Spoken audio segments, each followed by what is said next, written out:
Morning, welcome to the IAS PCS YouTube channel. तो आज का मोटिवेशन कोट जो आपको ऊर्जावान बनाएगा, आपके चेहरे पर मुस्कान लेके आएगा। पहला कोट क्या है? सही करने की हिम्मत उसी में होती है जो गलत करने से नहीं डरता है। आप ट्राई करते रहिए, हर एक चीज को ट्राई करिए, क्वेश्चन पेपर्स को आप लगाइए। अगर आपके नंबर कम आते हैं, आप उस पेपर को एनालाइज करिए, कहाँ पे कौन से सब्जेक्ट हमारे वीक रह गए, कमजोर रह गए, ठीक है? तो उसको आप इम्प्रूव करने की कोशिश करिए। आप अगर पेपर लगाने की ट्राई ही नहीं करेंगे तो क्या होगा? आपकी जो कमजोरियां हैं वो आपको पता नहीं चलेंगी। तो इसीलिए कहा जाता है सही करने की हिम्मत उसी में आती है जो गलत करने से नहीं डरते हैं, ठीक है?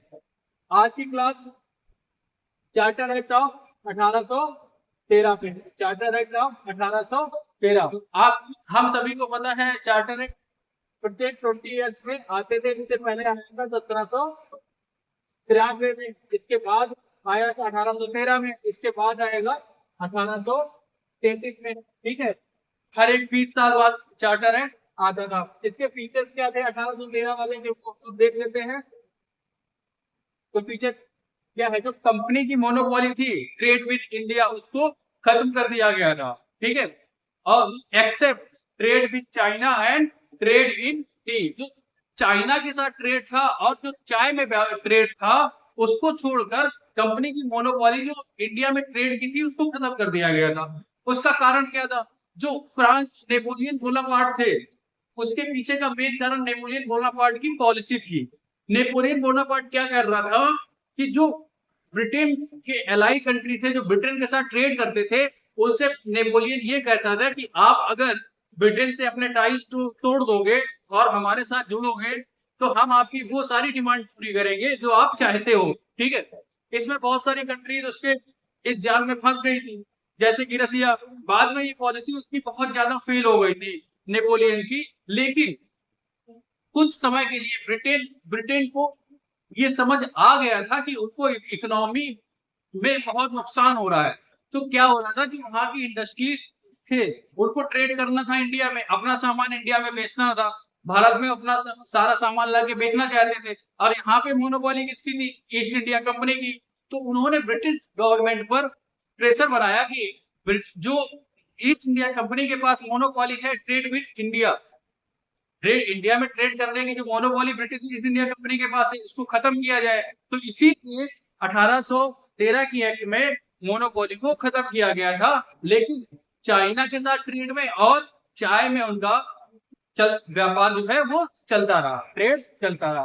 दूसरा क्या किया गया था?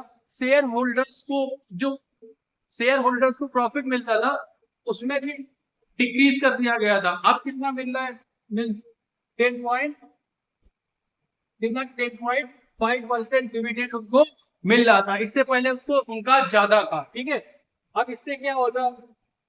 लेकिन the company was to retain the position of territories and revenue for 20 years more. जो टेरिटरीज थी और उनका जो रेवेन्यू था टेरिटरी से, उनको 20 साल के लिए और बढ़ा दिया गया था, 20 साल तक वो और रख सकते थे without to the sovereignty of the crown। लेकिन क्राउन की जो सोवरेनिटी है उसको बिना किसी नुकसान पहुंचाए 20 साल तक अपने इस टेरिटरी एंड रेवेन्यू को 20 साल में वो कंटिन्यू कर सकते थे, ठीक है? जो इंडिया में उनके प्रोसेस से। इसके बाद third, the sum of 1 lakh रुपए उन्होंने किस लिए रखा था? एजुकेशन के लिए। set aside for the revival, promotion and encouragement of literature, learning and science, literature, learning and science among the native of India every year। हर एक साल के 1 लाख रुपए उनको अलग रखना था, किसके? एजुकेशन के लिए। अब जो ब्रिटिशर्स थे वो इंडियंस को ऐसे ट्रेन करना चाहते थे जो उनके लिए काम आ सके, ठीक है? लेकिन जो इंडियंस थे वो अपने एशियन ट्रेडिशन पे ही एजुकेशन को प्राप्त करना चाहते थे। तो यहाँ पर दोनों के बीच में बहुत ज्यादा कंट्रोवर्सी थी, ठीक है? अब क्या हो रहा था? इसी वजह से ये पॉलिसी लगभग 20 साल तक इस पे कोई भी एक्शन नहीं लिया गया। फोर्थ,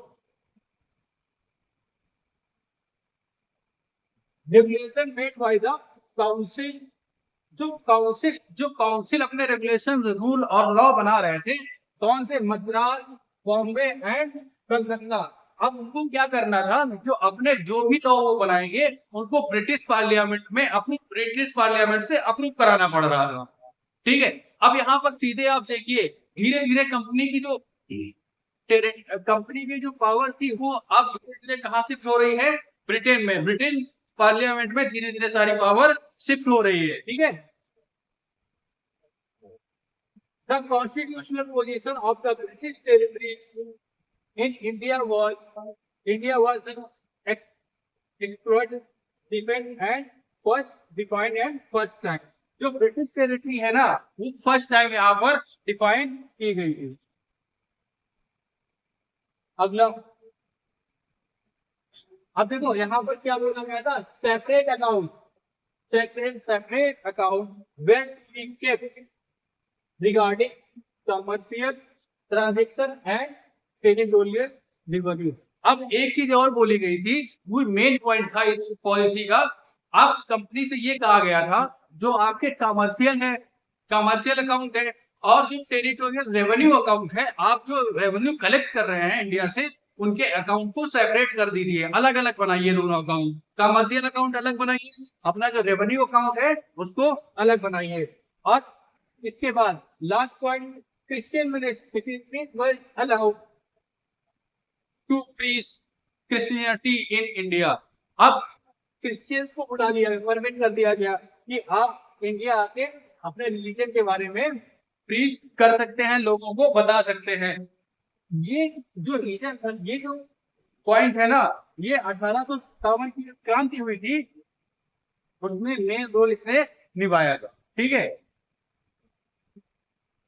अगला, थैंक यू।